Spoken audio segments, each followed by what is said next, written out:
محمد وآل محمد. اللهم صل على محمد وآل Muhammad. Assalamu alaikum everyone.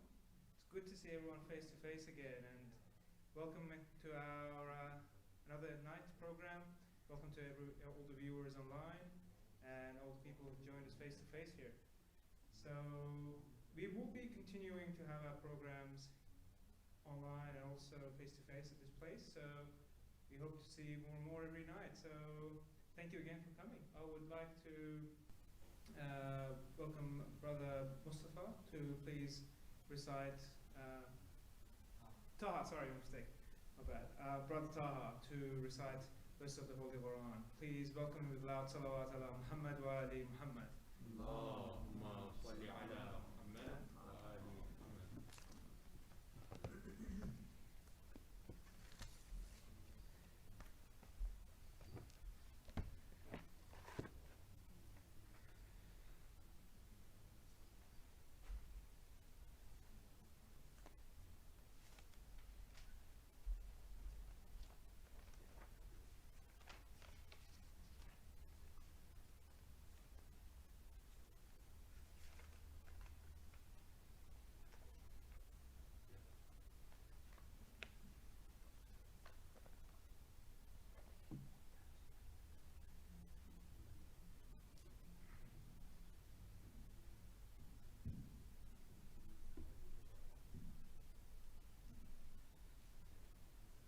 أعوذ بالله من الشيطان الرجيم.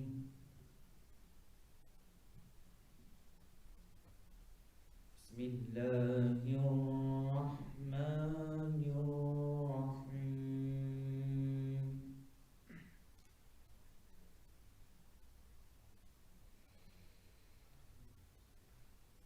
كلا إن كتاب الأبرار لفي عليين وما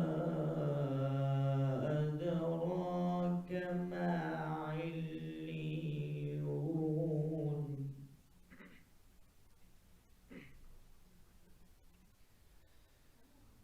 كتاب مرقوم يشهده المقربون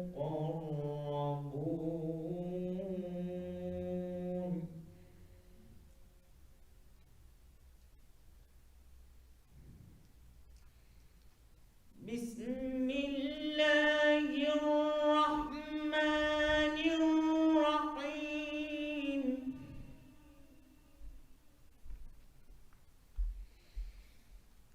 كلا إن كتاب الأبرار لفي عليين وما أدراك ما عليون كتاب مرقوم يشهده المقربون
فانقلبوا إلى أهلهم انقلبوا فكهين وإذا رأوهم قالوا إن هؤلاء لضالون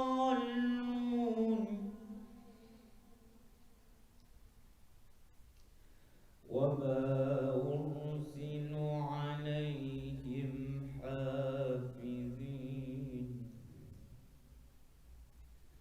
فاليوم الذين آمنوا من الكفار يضحكون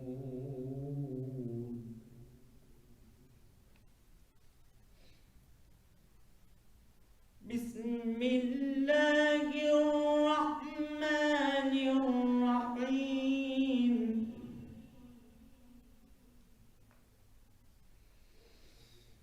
بسم الله الرحمن الرحيم إنا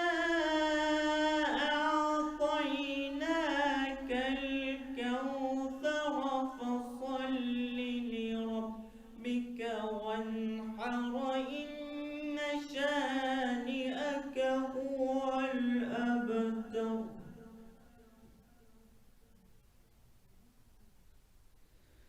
بسم الله الرحمن الرحيم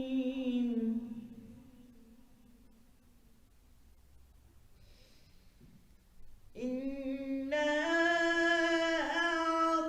أعطيناك الكوثر فصل لربك وانحر إن شانئك هو الأبتر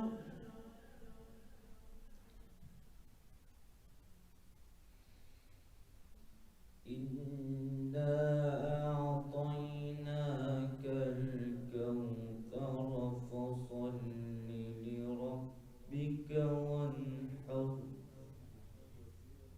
إن شانئك هو الأبتر صدق الله العلي العظيم سلام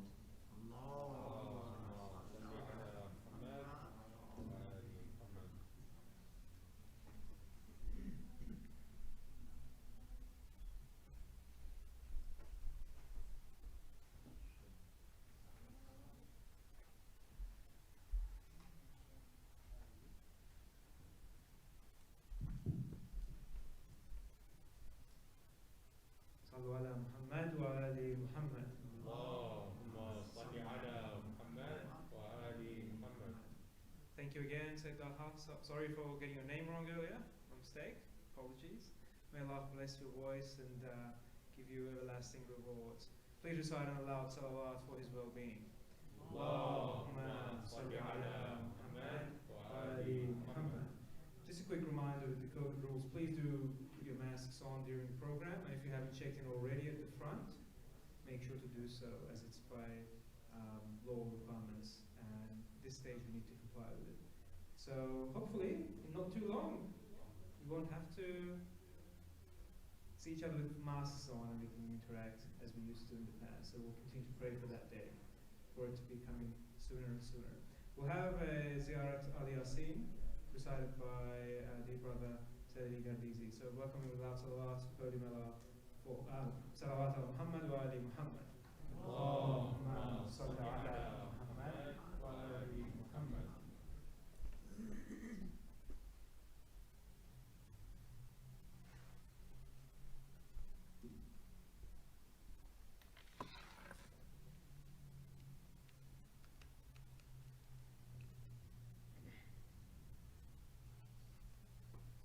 اللهم صل على محمد وآل محمد.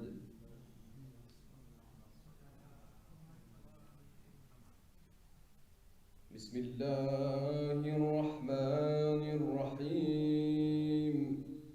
إلهي عظم البلاء وبرح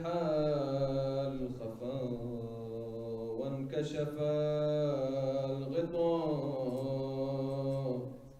وانقطع الرجاء وضاقت الأرض ومنعت السماء وأنت المستعان وإليك المشتكى وعليك المعول في الشدة والرخاء.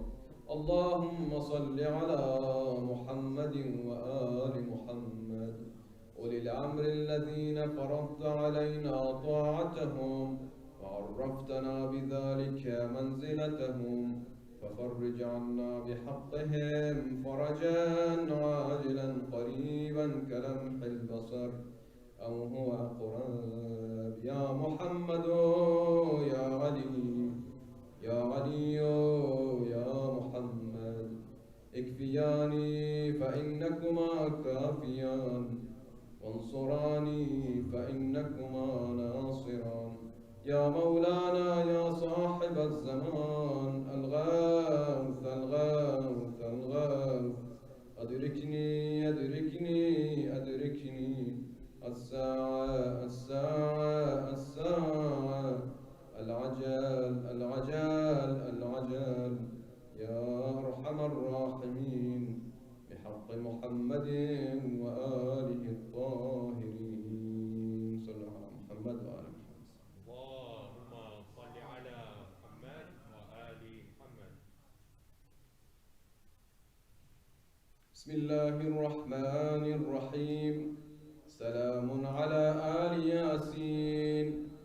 السلام عليك يا داعي الله ورباني آياته. السلام عليك يا باب الله وديان دينه. السلام عليك يا خليفة الله وناصر حقه. السلام عليك يا حجة الله ودليل إرادته. السلام عليك يا تالي كتاب الله وترجمانه. السلام عليك في آناء ليلك وأطراف نهارك. السلام عليك يا بقية الله في أرضه. السلام عليك يا ميثاق الله الذي أخذه ووكده. السلام عليك يا وعد الله الذي ضمنه. السلام عليك أيها العلم المنصوب والعلم المصبوب والغوث والرحمة الواسعة وعدا غير مكذوب. السلام عليك حين تقوم. السلام عليك حين تقعد. السلام عليك حين تقرأ وتبين. السلام عليك حين تصلي وتقنط. السلام عليك حين تركع وتسجد. السلام عليك حين تهلل وتكبر. السلام عليك حين تحمد وتستغفر. السلام عليك حين تصبح وتمسي. السلام عليك في الليل إذا يغشى والنهار إذا تجلى.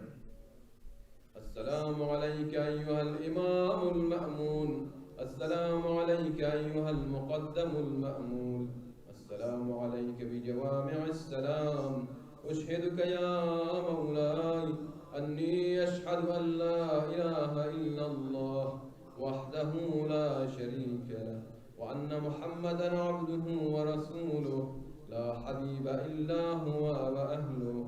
وأشهدك يا مولاي أن عليا أمير المؤمنين حجته والحسن حجته والحسين حجته وعلي بن الحسين حجته ومحمد بن علي حجته وجعفر بن محمد حجته وموسى بن جعفر حجته وعلي بن موسى حجته ومحمد بن علي حجته وعلي بن محمد حجته والحسن بن علي حجته. وأشهد أنك حجة الله أنتم الأول والآخر وأن رجعتكم حق لا ريب فيها يوم لا ينفع نفسا إيمانها لم تكن آمنت من قبل أو كسبت في إيمانها خيرا وأن الموت حق وأن ناكرا ونكيرا حاق، وأشهد أن النشر حاق، والبعث حاق، وأن الصراط حاق، والمرصاد حاق، والميزان حاق، والحشر حاق، والحساب حاق، والجنة والنار حاق، والوعد والوعيد بهما حاق.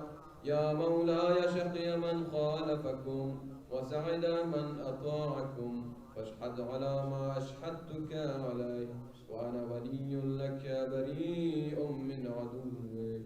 فالحق ما رضيتموه، والباطل ما أسقطتموه، والمعروف ما أمرتم به، والمنكر ما نهيتم عنه.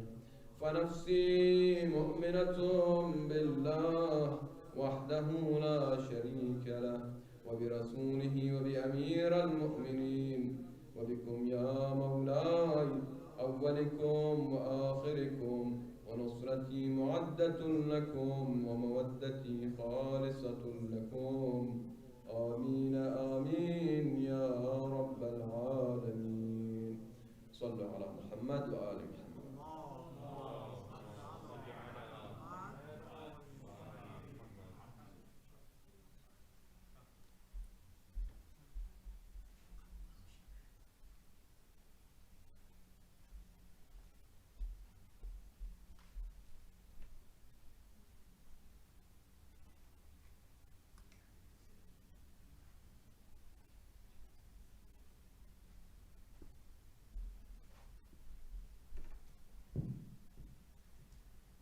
صلوا على محمد وآل محمد.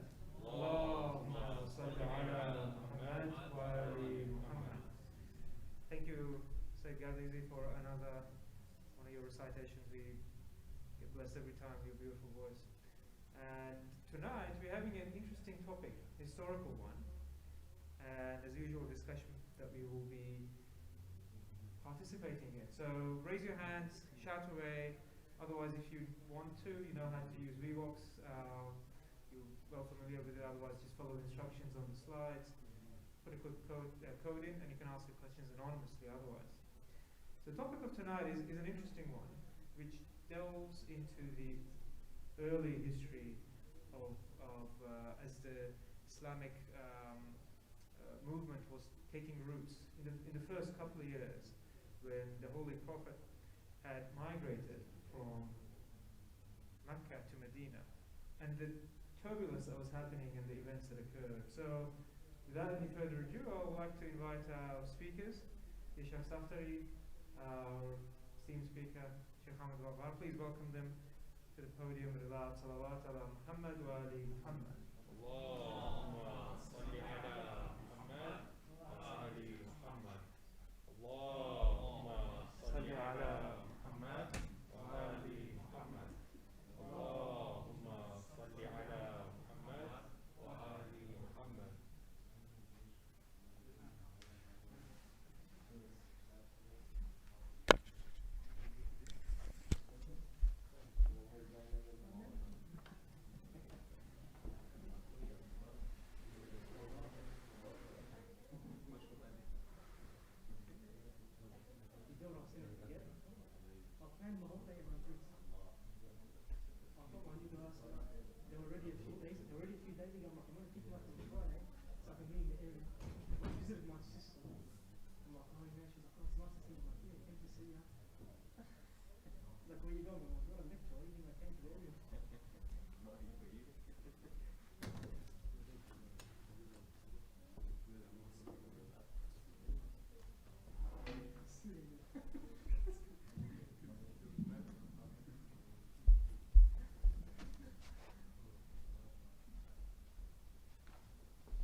أعوذ بالله من الشيطان الرجيم. بسم الله الرحمن الرحيم.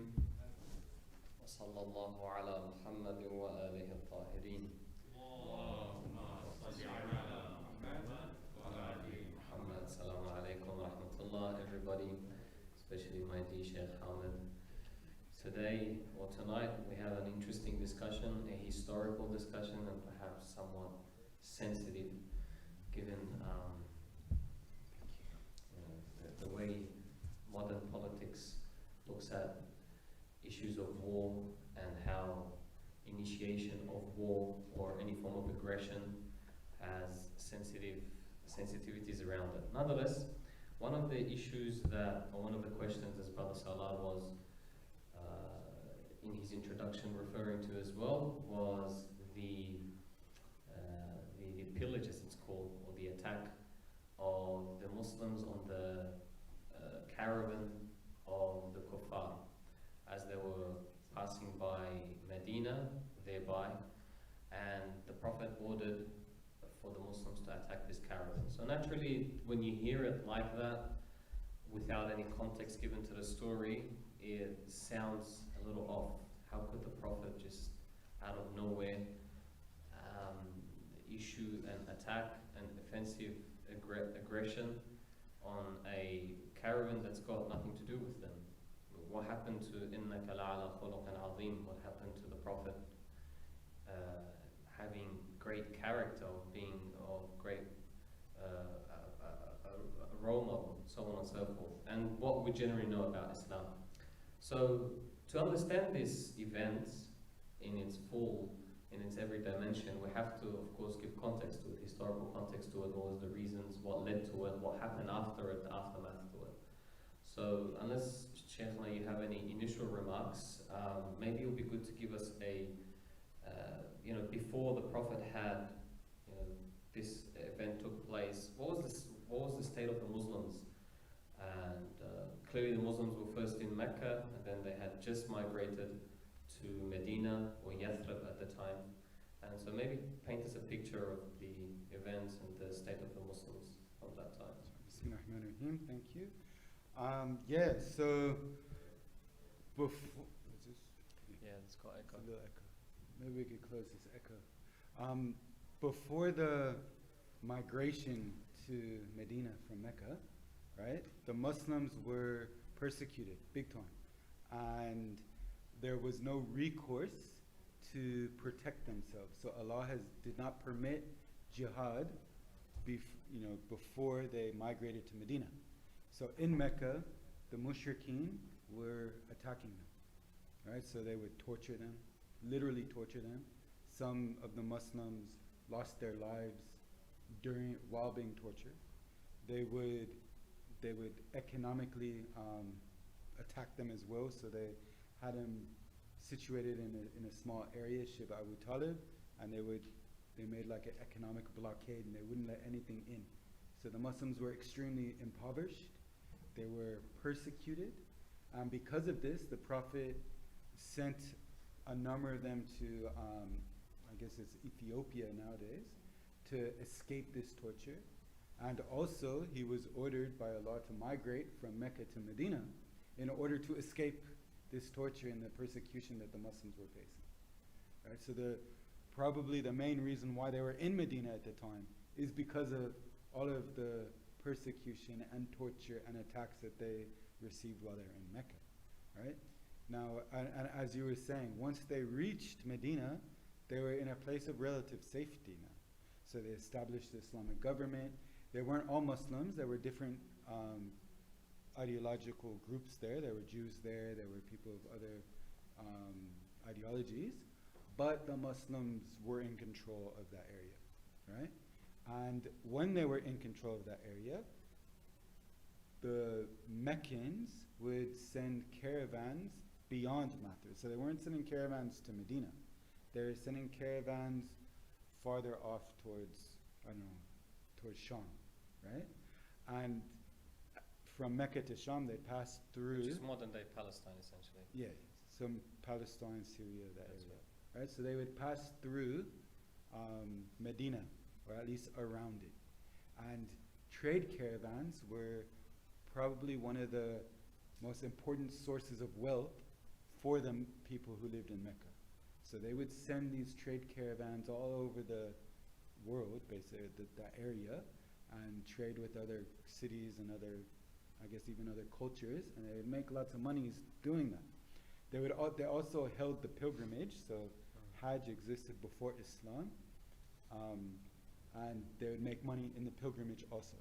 But the trade caravans was a significant reason why or a significant, economic resource that they had. Now, about 3 or 4 trade caravans were attacked by the Prophet. Before that, Sheikh, yeah. you mentioned that they migrated. So a lot of them had left to Ethiopia, to Habasha of the time, and the king of Habasha had welcomed them and had decided to give them safety and a place to stay. And the people of Yathrib, which is modern day Medina, had given their word to protect the Prophet and be his support, and they surely welcomed him when he made his trip to Medina, and they technically referred to them as Ansar, the helpers of the Prophet. The Muslims of Medina are historically referred to as Ansar, and those who migrated with the Prophet are referred to as Muhajirin. Now, what's good to perhaps point right now is, okay, all of these groups flee Mecca. What happens to their places of residence? What happens to their camels? What happens to their whatever they own? So the Muhajirin who left basically left with whatever they could carry, right? So they lost their houses, their places of dwellings. If they had all kinds of camels or whatever, they didn't take all their camels. Like, majority of their possessions was left in Mecca. Now, these were people who were persecuted before they left. So it's not like they had a lot of possessions anyways. But the majority of possessions that they did have, they couldn't take with them in their migration to Medina. So many of them were homeless when they reached Medina, and they would sleep next to the masjid. That's right. Right? Many of them were completely impoverished and basically were forced to go into the home of the Ansar in order to survive. So the Ansar would welcome, a muhajir, a person from Mecca, into their home in these beginning years in order to give them food and shelter because they didn't have it. So yes, the Muhajirin at that point were extremely impoverished, extreme poverty. The Prophet himself, who was from an influential family in Quraysh itself was influential, and then him being from the descendants of Hashim, he was an influential person himself, and it was with the support of his grandfather initially, and then the support of his uncle Abu Talib that he was able to, remain relatively safe in Mecca. Of course, this is all Allah's plan. It's not that these individuals independently had anything to do with it, but they were the means through which the Prophet was able to survive those difficult years in Mecca. Even he was chased and persecuted as someone who was very influential. He was chased and persecuted on his escape. And also when Imam Ali salamullahi alayhi was to then bring the women of the Prophet to Medina, he was also ambushed, and they were trying to threaten him for him in his life. So I think it's an important part of the puzzle that we do take into consideration the amount of difficulty, pain, persecution that they faced in Mecca, and not only then, in Medina, the difficult economic conditions these Muhajirin were facing because they had nothing to bring with them, because all of it was in the possession of the Kufans. So yeah, you were talking about the trade caravans. Yeah, so now we have context at least from the few years before these trade caravans and to the immediate situation that the Muslims were in as well. So trade caravans were sent from Mecca to Sham in order to make money, right? And the Prophet decided to attack these trade caravans. There were 4 of them, I believe. Maybe I'm messing up on the numbers, but I think there were 4 of them before the Battle of Badr. And I think, you're right. The 4th one led to Badr. No, the one after that was Abu Sufyan. Okay. That was the one that led to Badr. But anyways, these are 3 or 4, and then Abu Sufyan's trade caravan, right? And the one before Abu Sufyan, right, was led by Abdullah ibn Jahash, and he actually killed the first mushrik in these battles, right? So he killed someone Amr ibn Hadrami or something like that, Mhm. killed him and took 2 hostages. Now this infuriated the mushrikeen, the people of Mecca. They were extremely angry at this, and they recognized the economic threat, right? First, how dare these Muslims attack us? We're much stronger and bigger, and these people are nothing. How dare they do this to us? Now they killed one of us. They took some of us captive. They're extremely angry. And after that, Abu Sufyan goes.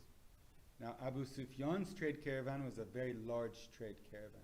Abu Sufyan, the father of Muawiyah, the grandfather of Yazid, right? So we know the tree that they come from.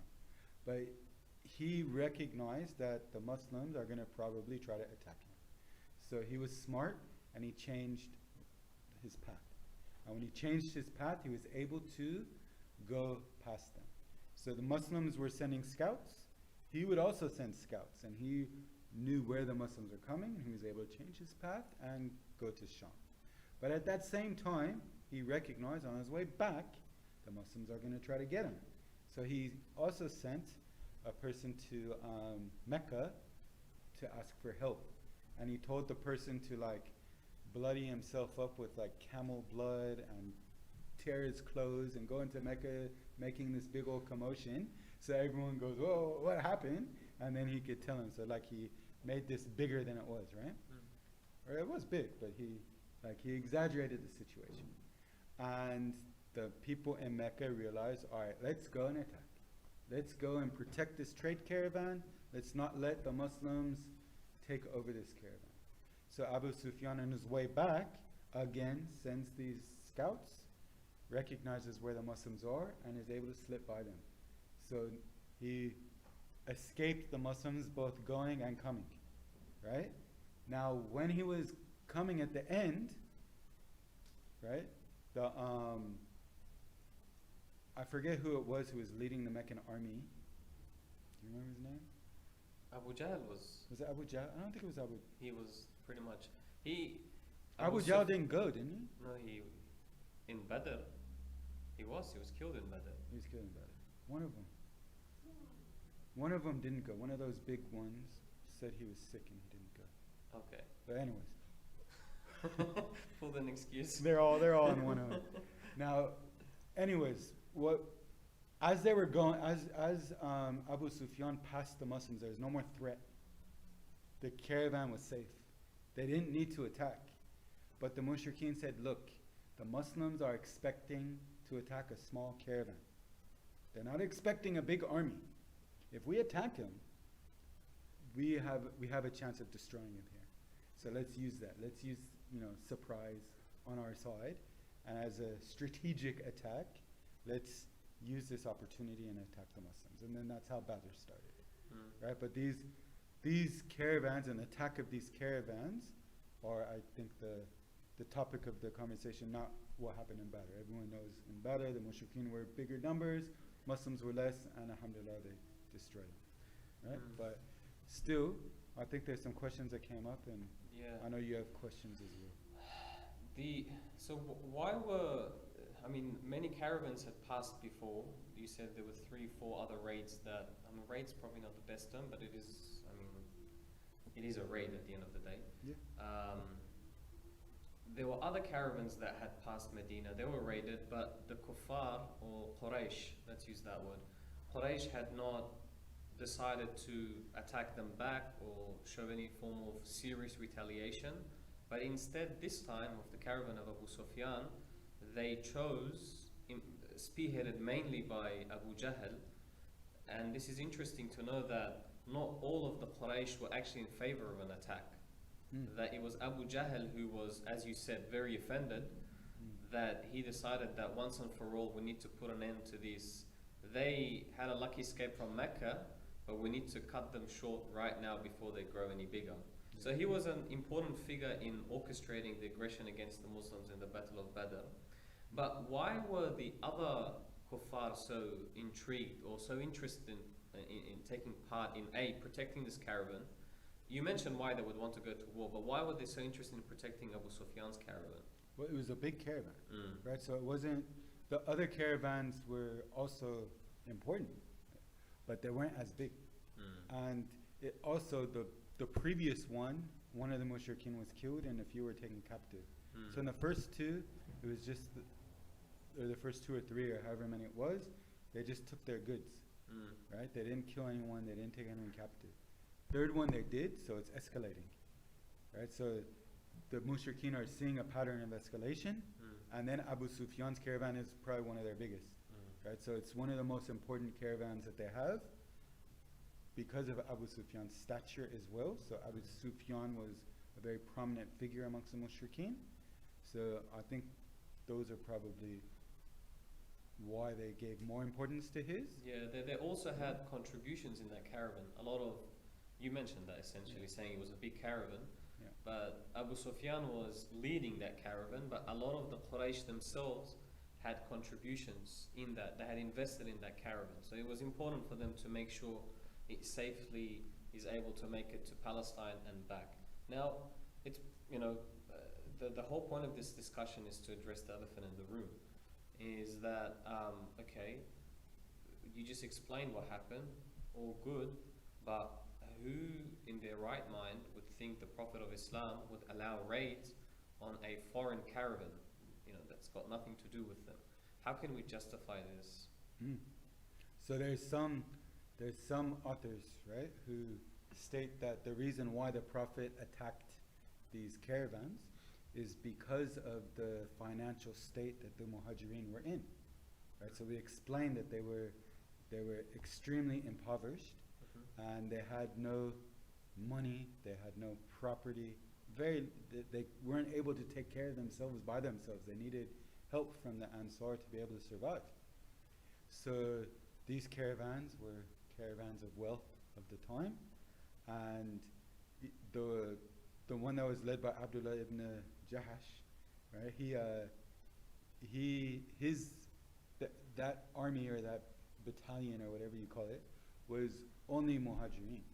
I don't know about the ones before it, but I know the Muhajirin took a big part in these attacks on these caravans, and then they get, obviously they pay khums because it's ghanima, but then they keep the rest to themselves. What's a ghanima, Shaykh? I don't know, the Spoils of war, right? And then they take the rest for themselves. So this is a source of, financial earning for them, I guess, right? And this author proposed that this is the reason why the Prophet attacked, is to, help the financial state of the Muhajirin. So it's basically theft, right? Steal to make money because we're poor, right? Do you think that's a good answer? Yeah, according to 50 Cent, get rich or die trying. There's not many options. No, but of course, that as you leading on to it, it sounds very problematic. Yeah. Because it doesn't matter if you're a state or a person. A person cannot steal because they're experiencing poor financial conditions. So, it wouldn't make sense for a state, in particular, a divine state, to do something like that. So. Yeah. I think So- that does suffer a form of. So obviously that can't be right. Like, that can't be the reason why the Prophet would attack these caravans. Now, another thing that some authors write is that the Prophet was upset at the way that he was treated in Mecca, and now he's in a place of power, and he can exert force, and he's getting back at the Meccans for their rude treatment of the Muslims, and the terrible things that they did to the Muslims. So it's a form of revenge, right? Would you think that that's better than stealing? It's tricky. It depends what we exactly mean by that, because we do have in our judicial system, not in our judicial system, but in every judicial system, that if someone does incur a harm on you, whether that harm be financial or physical, we have a verse of the Quran, right, in terms for qisas, right? Al-aynu bil-ayni. Of course, it's not implemented nowadays, but if someone was to incur some form of injury on you, then according to the judicial system of Islam and many other countries, you probably have to pay a fine of some sort or go to jail, but you're allowed to take equal and opposite action for that. Either you have to pay something, or which is usually the case. So I guess in that sense, maybe it's justified. But Maybe, if just the but Prophet was two like issues just with feeling like, oh, how dare they treat me bad, and it's going to be payback time, that's putting the Prophet on a very low pedestal. But yeah. But there's two issues even with the discussion of getting back rights that were taken from them or something like that, right? So in order, the number one condition would be that they would have to have a trial and go through court system, and a judge would have to state that this person owes you this, right? And two, the people in the caravans weren't necessarily the ones who stole things from the people attacking them, right? We don't know that. We don't know. We do, sort of. We just said well, that other a than lot Abu of, Sufyan, yeah. right? Every single member of that caravan Mm. doesn't necessarily belong to someone who stole something from a Muslim. Right? We can't say that all this property in the caravan was usurped from Muslims and we're just taking it back. Right? But that is a point that we'll get to. Though you don't always, I don't know if you want to talk about this idea of qisas a bit more later on, because in regards to necessarily always going to a judge, you don't always have to go to a judge True. to get. If you know 100% it's yours, Yes. and it was taken from you wrongly, then you Then can you can take just it take back. it. That's Yeah, right. but or equal value. Equal value, Hassan. Yeah. So like if you stole, I don't know, my Pokemon cards? Are you into Pokemon? not really. You into basketball cards, Yeah, basketball. but they're on your phone. on my phone. Yeah, they were The digital. NFTs, yeah. Anyways, if you steal my television, Who right? needs that? I don't know why you do that, and my television was worth your iPad there, then I could just take your iPad. So go take my television, I'll Look, take your you've iPad. It'll made be a a good few trade. comments about my iPad. Yeah? If you really want it. But anyways, yeah, that's true. You could do that. But again, it has to be you who did that. Like these people in the trade caravan might be, innocent. We don't know. But why are we applying it to such a detail? Because we're just talking about the Because general. because it's not the caravans are not necessarily a state-run, economic thing. It's an individual running this caravan. It's a businessman. It's not, the government of Mecca sending this. It's trade for the caravan. Quraysh. I mean, it's what they call the semi-formal government of. It's still it's an individual who's running this caravan with his goods, right? And yes, it adds to the economic, flourishing of Mecca, but it's still a businessman. It's not a state agent who's taking, Yeah, but they didn't have a state. That's my point. But this was a group of organized, individuals who, they got together, they decided to take action against the Prophet, whatever you want to call them, a state or not a state.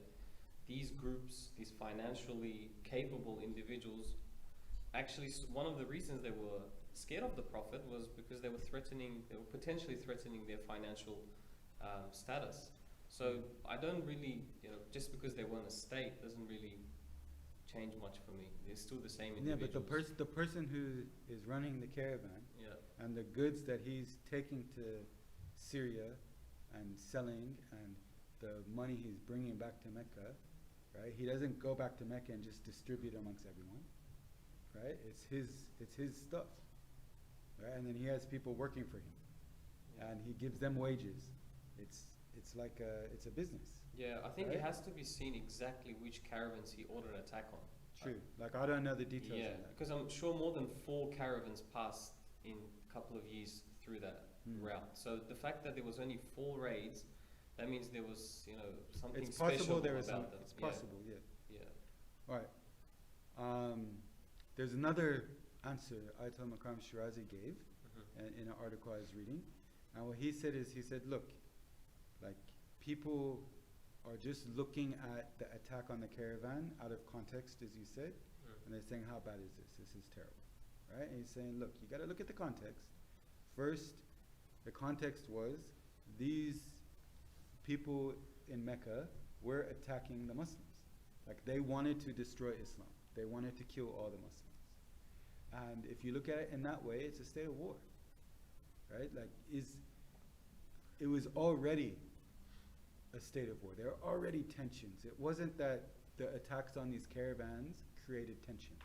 The tension existed beforehand, right? And the Meccans were waiting for a time to attack the Muslims.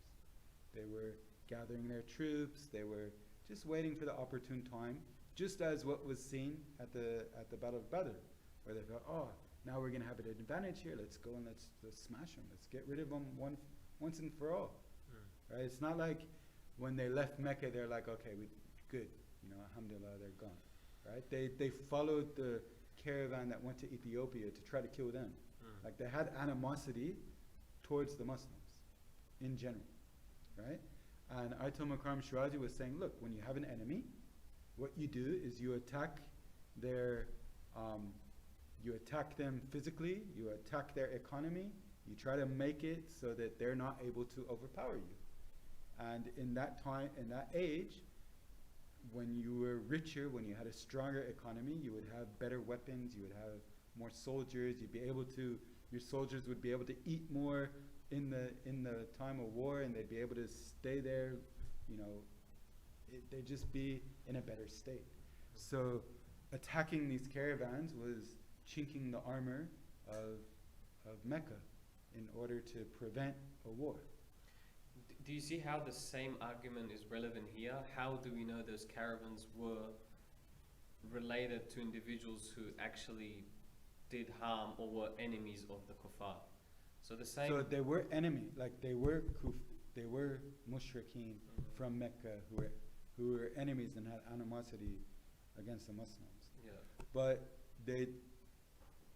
even if they were just pure businessmen, and they were bringing money back to Mecca in order to, help themselves, that money still gets distributed, right, through natural, buying and selling, trading. They'll hire more people, give them wages, right? So it still helps the economy overall, even if it's the property of that one person, right? So either way around. But your point's valid. I'm not knocking your point 100%. But it's regardless of, what state you feel Mecca had, what system of government or not government at all, and what role these trade caravans played specifically. In general, they were helping the economy of Mecca, regardless of all of those specifics. And in order to prevent that, the Prophet attacked. I think what's a good question though is if this would be considered offensive or defensive war, right? And whether offensive war is allowed in Islam at all. Yeah. To summarize what your Rahim Karim's explanation here is that imagine you're in a battle right now facing someone and they fighting you with whatever they're fighting you, and they want to kill you, right? And you succeed, you have every right to self-defense when there is war, and you succeed in defeating that person, then whatever they own also belongs to you. So we have, we have this ruling, of course, this is a ruling of Islam, that if you are in a state of war... On the battlefield. On the battlefield, yeah. Not like his house. No, not if you and I have a punch on. Too bad. Come and take my iPad back. And your TV. Huh? Of course you will. If we're in a state of war with a nation, a state, then if they are threatening our lives and our population and are willing to spill our blood, then we have every right to protect ourselves, right? And we have every right to their property as well. So I think that's on why... the battlefield. On the battlefield as well, yes. But yes. So I think that essentially that's the spirit of Ali Makarim's explanation, that we are in a state of war. They were in a state of war, although this is not swords weren't clinging then, and it's not right now happening. But we were in a state of war, and these kuffar were kuffars of harb. These were kuffars of war, and because they were showing animosity actively, they were preparing for war. Then the Prophet sort of had a right to take initiative to make sure he has the upper hand. So Ayatul Maqam Shazi is saying it's a defensive war here. Yes. So the attacks on the caravans were defensive. I agree with, but he's just saying don't interpret this initiation as offensive war. Interpret this as me taking the upper hand in this battle. If I am preparing myself for a coming battle, or right now making sure that this person, this enemy, who I know is going to harm me, there's something going to happen, I'm making sure I'm weakening him, then this is a form of defense, even if it looks like taking the initiative. I think that's the explanation he's sort of giving over here. Do you want to answer any of these questions, or Sorry? Well, this one's a bit of a... There's a paragraph. Yeah. VC. Who's VC Bodley? And how does someone know about it? VC, you guys can't see? So someone quoted VC Bodley, the American author, and he writes a biography of the Prophet, and he says, Abu Jahl's monomania? Yeah, sounds like... Monomania about Muhammad had remained at a boiling point. He kept raiding parties continually on the move, attacking any isolated parties of Muslims which could be ambushed. He made forays into the suburbs of Medina and damaged crops and gardens. He let Muhammad see that his feelings had not changed, that his intentions were still murderous. In this case, would that make the caravan... Yeah, so that's basically what Ayatul Maqam Shirazi was saying, is that these attacks against Muslims and against against the Prophet and against all the Muslims, or an attack, so it's a war, and therefore these attacks against the caravans were seen as defensive. So yeah, so definitely there are some scholars who would agree with that, and that's what you were explaining. All right, next one. Salam Sheikhs. Isn't it haram to fight with someone outside of direct battle? I think we sort of covered that, right? Because we said although it's not a direct battle, it's an ongoing situation of war. I think that's a good question though, and it deserves more thought. Okay. Because we do have ahadith that have rules of engagement, and we'd have to see if attacking these caravans falls under those rules of engagement that we have. If they do, no problem. If they don't, then we'd have to figure out how we can those rules explain. Of engagement, isn't that There for was a direct battle?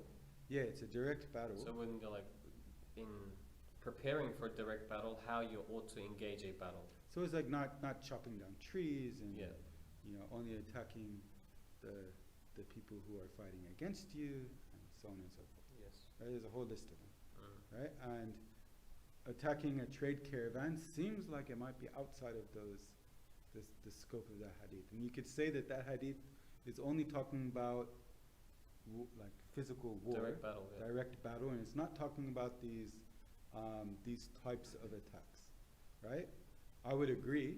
And these types of attacks, again, were meant to attack the economic strength of the Meccans before they attacked in all-out battle. So it's basically trying to prevent a big army from gathering itself and attacking you, right? But I think it deserves more thoughts, but I don't have it with me. Like I don't have all the info with me. Okay. Right. Is attack allowed in Islam?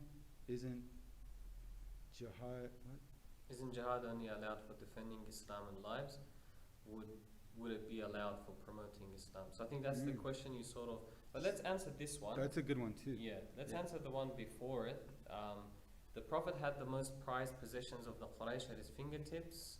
That's debatable. which they entrusted him with, but he ordered Imam Ali to ordered Imam Ali to return all of it when he left Mecca. How can you reconcile this with the caravan raid to take possessions by force? I would guess that not many, what was entrusted with him wasn't that much to begin with. Like it won't be the same amount of a. And it was owned by the people who lived in Mecca. Yes. Right? So he was returning property that was entrusted to him from people who remained in Mecca. He's returning it to them.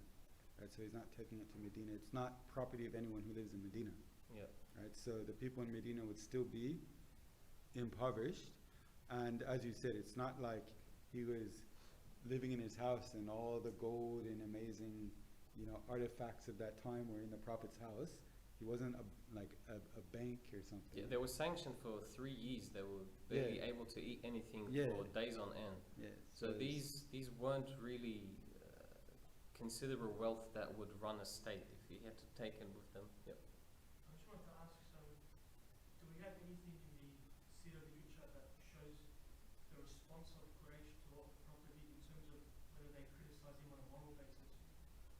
Did they find fault with what he did and say he's morally corrupt, morally bankrupt, or was it for them something that was normal? Expected, yeah. From what I've read, raids in the Arab Peninsula were considered normal. Like it wasn't something that was morally objectable.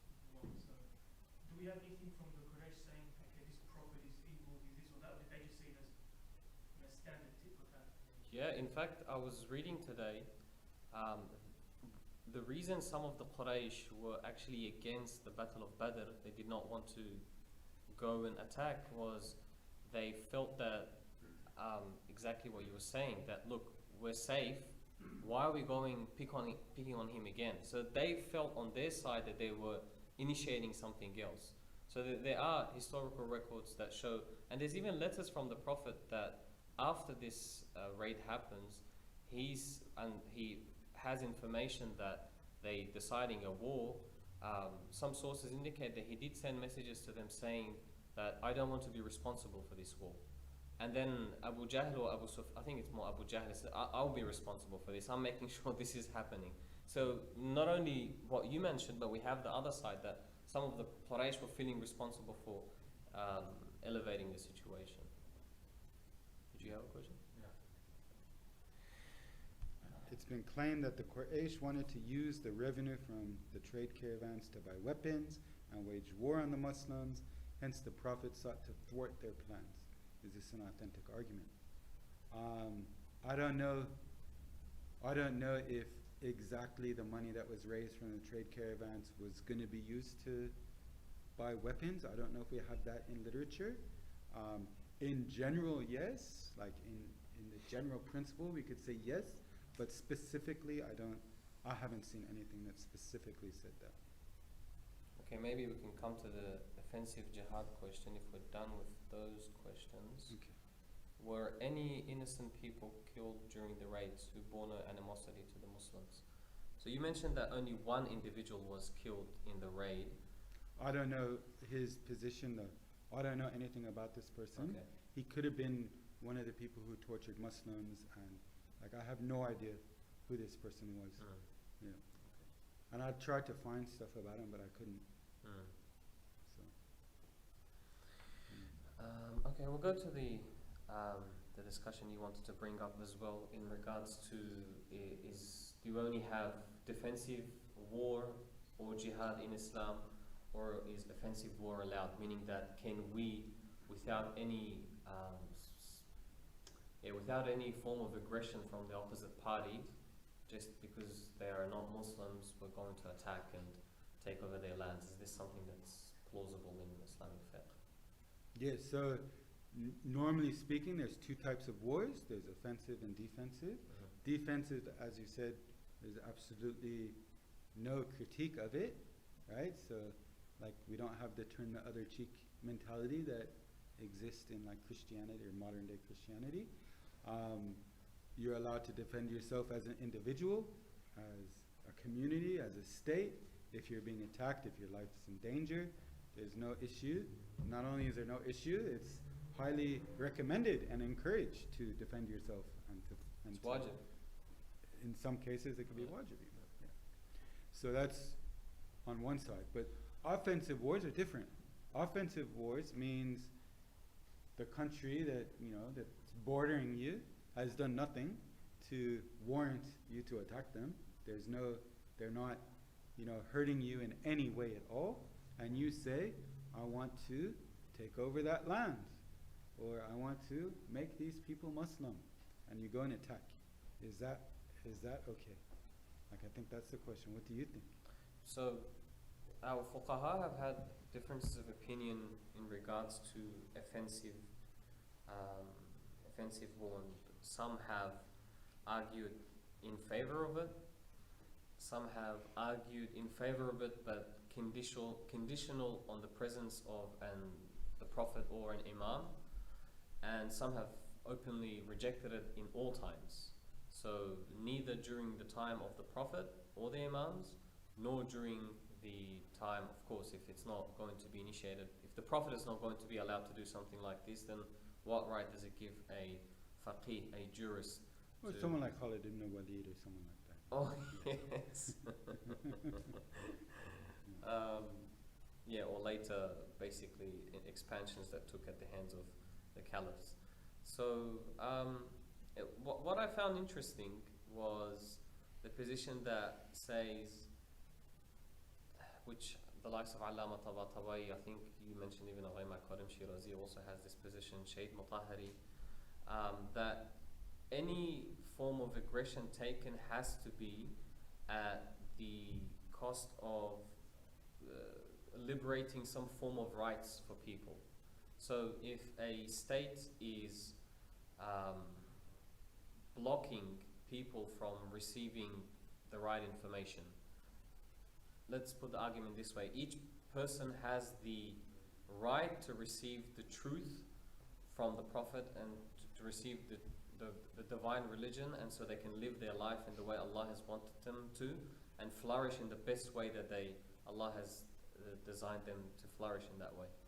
And if there are parties, states, organizations, what have you, are actively blocking this path, are actively blocking guidance from reaching large populations of people, then Islamic State can take it into their own hands to liberate these people from the state they are in. So in a sense, what appears as offensive aggression is interpreted as defending the rights of people who have no access to the truth. So it's not willy-nilly, let's just take this land and expand our borders. Of course not. Like that can't be it. No.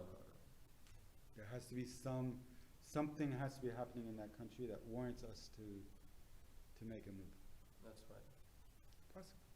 But as you said, there's differences of opinion, right? And one of those opinions, which is probably the most popular mainstream opinion, is that for an offensive jihad to take place, the presence of a ma'soom has to be there, right? So and there's hadith supporting that view, right? So the presence of this ma'soom, I guess, determining where and when to attack, has to be there to ensure it's divinely supported. Whereas if it's a normal human being saying, all right, I think it's time to go and attack this country because they're, enslaving this group of people and let's go free them, right? That wouldn't be allowed, I think, for a large portion of our ulama. Ayatollah Makram Shirazi, I'm not sure if he holds that view or not, as just that one word we were discussing. It's possible. I think I read somewhere it's else possible. as well, yeah. But what I was mentioning was for the ma'soom himself. So even then, there are some that say even for the ma'soom he can't do that, let alone, anyone else. Yes. But then I think the mainstream opinion though is that they could, it's conditioned upon they're the ones who would make the decision basically, and it's like it trickles down. I don't know if we have time to get into it, but it trickles down into the wilayat al-faqih discussion as well, where the wali al-faqih, does he have the power or the authority to issue an offensive war? Obviously a defensive war, yes, but an offensive war, can he say it's time to attack this country, even though they're not attacking us right now? Right? And that's a question where even, you know, the supporters of Waliya Fiqh differ on. Right? You have some people who say yes, some people who say no. So it's a very interesting topic. Yeah, that is disputed on as well. But what I was just mentioning here is that historically they have one source for why we would potentially allow for offensive war would be looking at these examples of the Prophet, where, you know, there's three cases. There's this raid on the Caravans, there's the attack on Bani al-Mustalaq, and there's the Battle of Hunayn. And it's how we look at these historical events, or how a jurist and a scholar looks at these historical events, that he's able to say, okay, well, since the Prophet was able to undertake a offensive jihad, then in certain conditions, with the presence of an imam, he may also be able to do so. But that very interpretation of those historical events is disputed. Whether what the Prophet did was actually, you know, the first step in that aggression, or was it or are we simply looking at taking the upper hand in an already existing conflict as a form of offensive war? So in interpreting those three, you know, historical events, of course what the Khulafa did after the Prophet, you know, Shaykh mentioned Khalid ibn Walid and the other expansionist movements of the Khulafa, these are historical realities, we cannot deny them, but they don't necessarily have any authoritative value. We can't look at the actions of the second Khalifa and say, well, because the second Khalifa did it, therefore we're allowed to do it. That will be and is a point of reference for our Sunni scholars, but it's not a point of reference for us because it has no authority. So the main points that are, or even the battles of Imam Ali to a certain extent, he took some initiative in marching towards those cities because they weren't accepting to be part of the unanimous, you know, Islamic State. That's maybe because they separated. They were actively, you know, showing animosity as well. But I mean, the issue of offensive jihad in Shia fiqh is very theoretical at the end of the day. How many governments have we had to actually exercise this and then to have opinion on? Why this is important is sometimes opinions are discussed in the realm of just abstract fiqh, in the sense that we haven't seen how it plays out. And once we see it play out, we see it on the ground, then the jurists themselves sometimes change their opinions. And like the best example of this is what's happening in Iran. A lot of, we have certain fiqh rulings that if it was you and the literature, this is the ruling you would give. The hadith and the Quran and all the other sources of fiqh literature, you know, this is the fatwa. But once we come to the application of it, we see, oh, okay, there are other factors to take into consideration. And then the faqih would then have to change his fatwa in that process. So similarly here, we haven't really experienced a time where a Shia government would have to exercise that force. So only recently this discussion has found, you know, some weight to it. And if, you know, someone is more interested, you should look into more contemporary research into this issue. You know what our classical fuqaha have said. Although Sheikh Mufid, who is one of our most important classical scholars, has, you know, he's against the idea of, although he's against the idea of offensive jihad without a ma'soom. Sorry, with a ma'soom, he's on the other side. Nonetheless, maybe we can do a more elaborate, but then it will become just technical. I'm not sure if that's something we want to do later on. But what I think gives me a lot of personal conviction with the raids is that it's a form of compensation for the goods that was taken from them. This ongoing state of war is a great argument. I think I didn't give it as much value as much. Now that you explained it, I sort of saw its value. It holds, especially with, you know, if there were already ongoing aggressive attempts by Abu Sufyan, and so this was just a reply to that, it makes all the sense in the world. But from the sense that they had already lost all their wealth, and this was a way of recovering that wealth, then that also is a strong one, at least personally for me. I agree. Yeah. If we could say that the person, like the property that's on this caravan, is owned by someone who took Muslim's wealth, Yeah. and then we're returning it to that Muslim, yes, right. But I think it was taken as spoils of war, right? And Homs was taken and then is distributed amongst the people who took it. It wasn't, all right, this muhajir and this muhajir, here's your property back. You know what I mean? I would look at them as just a collective, like the collective Muslims are recovering their lost wealth. How they decide to distribute it amongst themselves is up to them. But just looking at it from the outside, lost wealth, recovered wealth. How we deal with it is, up to us ourselves. I don't know, that's just personally. It's interesting, like Yeah. I haven't thought about it on a collective level. Like on an individualized level, like would you look at it through court, right, is one thing. But like, let's say, I don't know, someone stole Iran's oil, right?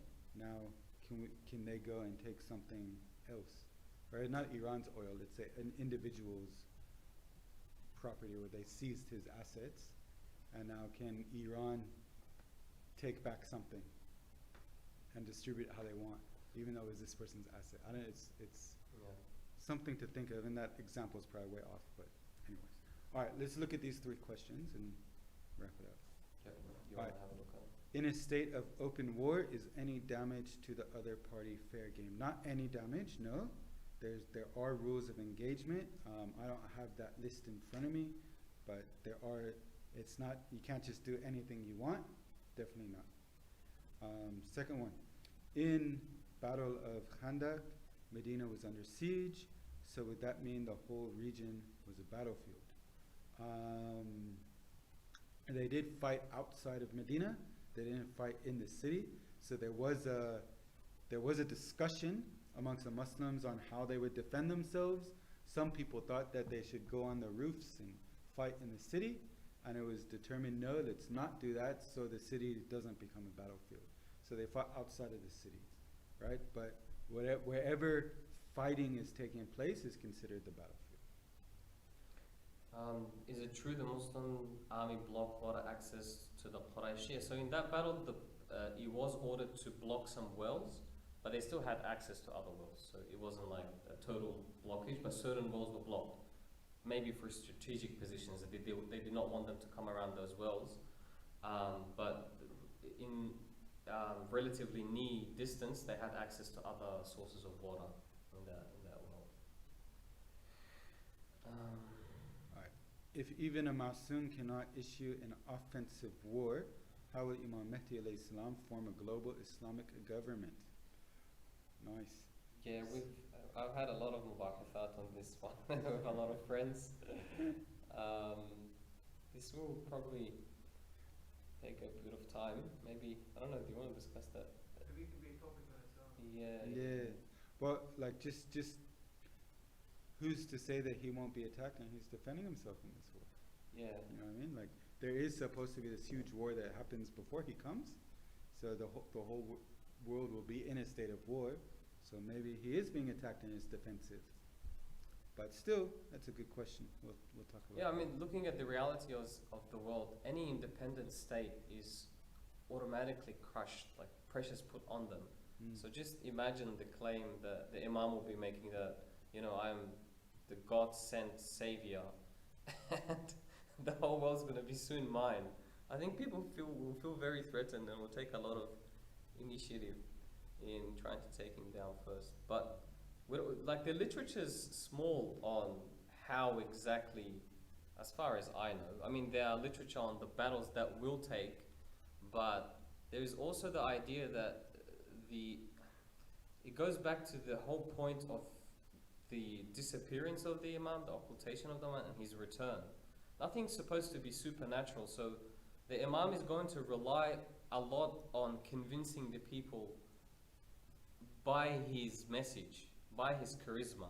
It will depend a lot on that as well, because put this into context that we have in our ahadith that every group would have tried to govern the earth before the coming of the Mahdi. So people have tried everything. they have reached a point where when he does come, they do feel that he is their savior. So there will be already a positive current for Imam Mahdi when he comes, but there will be still forces, states that will be against him, even if the populace will be in his favor. Were any of the wars started by Muslims after the Prophet's death justified by being started to liberate people of other countries? So there were 3 cases where the Prophet took the ones I mentioned. After his death. After his death? Yeah. Oh, okay. Well, after this are the expansionist movements of the Khulafa and So remember we said offensive war in order to protect a right of people that are being usurped. So I think they're saying, are there any examples of that? nothing that comes to the top of my mind. Like I would have to see like a statement from the second Khalifa that says we're attacking, say, Persia, so we could serve them Islam or something. I know, I haven't seen in modern day, yeah. I know some countries would give at least financial support to, people who are being oppressed, right? And maybe you could count that.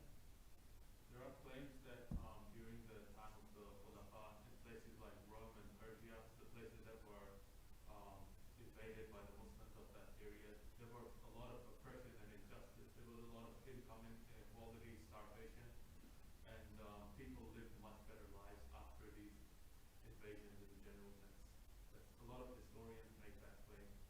So, like in that sense, like the other schools of thought in Islam, they use that as a kind of Justification.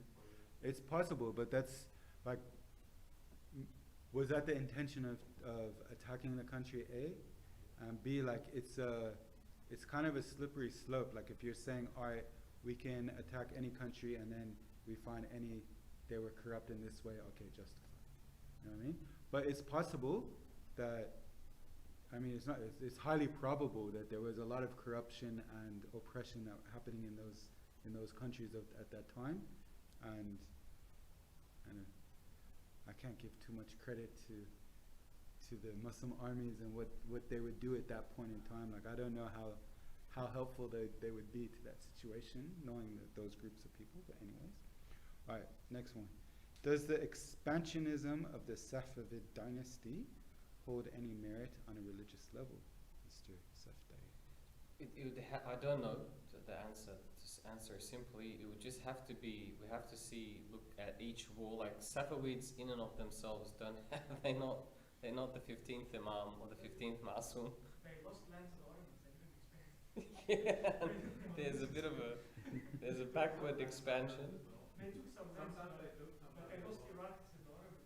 There was kind of a mix. Sometimes they took, sometimes they lost. No, personally, I don't have enough information on that. Okay, I think we can end it there. Thank you very much, Sheikh, for Thank you. that It's always a pleasure. elaborate discussion. Hopefully Yep. it has been useful. Thank you to for all the audience as questions well. Yeah, too. there Lots were of good good questions as questions. well. Alhamdulillah. Opened other aspects to the discussion. Mm. Okay, alhamdulillah rabbil alameen. Sallallahu ala Muhammad wa alihi at-tahirin. Allahumma salli ala Muhammad wa ali Muhammad.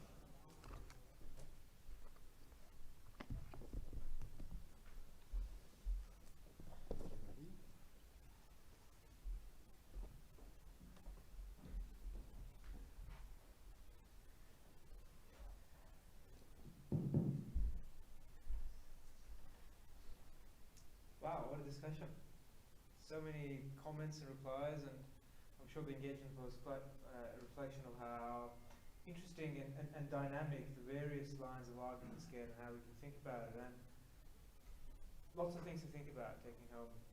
So thank you again to our dear speakers. Please recite aloud salawat for the well-being and enlightening us. Get it on right. Allahumma salli ala Muhammad wa ali Muhammad. So just some quick points. Next week, same time, do come, and we'll love to see you face to face. And for those online, feel free to join us here, and we'd love to see you face to face too. We will continue to stream on all platforms, and inshallah we can continue to sort of grow our programs as we come out of lockdown, and people will just be hopefully we'll have to see things easier and easier as the day come by. And don't forget to get vaccinated, and yes, it's important. So third shots, it's coming out, it's actually approved. It's offensive jihad against No, thank you. no, I'm saying the vaccine. Of course. All right. Well, on that note, thank you again for your attendance, and have a fabulous week. Inshallah, see you next time. Please recite Allah salawat ala Muhammad. We'll end the program with dua Farj by Brother Amir. Salawat ala Muhammad wa ali Muhammad. Allahumma